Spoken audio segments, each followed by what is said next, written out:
Scott's with us. Scott's in Phoenix, Arizona. Hey, Scott, what's up in your world? All good things. Well, I'm glad, sir. How can we help today? Yeah. Well, my wife and I were wondering, we want to shut down any access to our credit because we're debt-free and we don't want to apply for credit, and we don't want anybody to apply for credit under our names. And how do we go about doing that? You freeze your credit. And it's usually a small fee, $20 or something, and you can freeze it. There are 3 credit bureau reporting agencies, and you need to freeze it with all of them, TRW, TransUnion, and Experian, and that's the 3. I have frozen all of ours, and we froze all of our children's when they were children. To my knowledge, they have not unfrozen them for any reason because they don't borrow money either. Anytime you want your credit checked, it cannot be checked. You would have to pay another fee to unfreeze it, temporarily let it be checked, and then freeze it again. Okay? All right. No one can look at your credit, and your credit cannot be sold to anyone because these credit bureau reports sell your name. That's where you get a lot of this crap in the mail. They don't sell your details, but you can buy. I can go to Experian and I can buy people that fit a certain demographic outline of income or credit type or whatever, zip code. And I can buy blocks of those to market to you if I want. You're off of that if you freeze your credit because no one can access it. Now it does not keep you from having your identity stolen. Let me give you an example. Okay.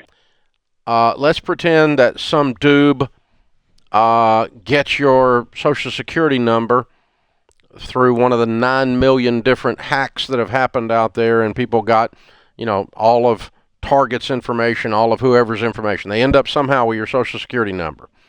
And they take your Social Security number and they apply for a visa at Bank of America.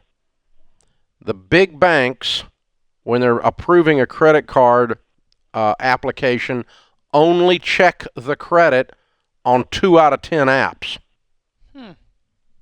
They automatically approve the other 8. And so if your credit, if you're one of those 8 and they don't even check your credit, then the thief can open an account in your name, and all of a sudden it's an identity theft situation. You're not liable for the debt because it's a fraudulent transaction, but it's a hassle to get out of, and that's why we recommend Zander Insurance Identity Theft, and I carry that on myself, my kids, and all of my employees. I furnish it as an employee benefit because of this kind of stuff that's out there. And so these idiot banks will actually open an account and loan people money without even pulling the credit bureau report because on average they come out.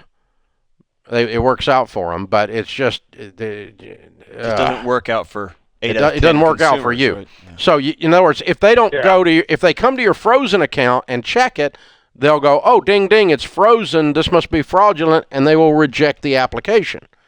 So if whoever the lender is that someone's trying to steal your identity with checks your credit, that thief would be denied.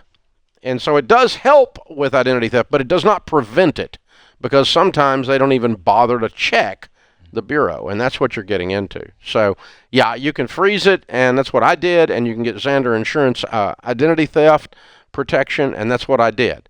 And the reason we have endorsed Zander Insurance's version all these years is because the big thing about identity theft is not that you owe money, it's that it takes you 600 hours on average to clean up your account after your identity's been stolen. Because you have to go talk to Bank of America and go, no, that wasn't me. Oh, sure, you just don't want to pay your bill. No, it wasn't me. Oh, we'll transfer you to the fraud victim department, and then I have to get a police report, and then I have to sign notarized statements, and I have to do all this crap to not pay a bill that I didn't even take out and was fraudulently taken out in my name because you people are doofuses and issued credit without even checking the credit bureau report. And it's like somehow I get the brunt of that, but that's what identity theft does to you. It steals your time because you don't owe the money when someone steals your identity. You didn't borrow the money. It's a fraudulent transaction. You're not liable for fraud. but you have to go clean it all up. And Xander Protection assigns a counselor to you, and they go do all that work. Oh, wow.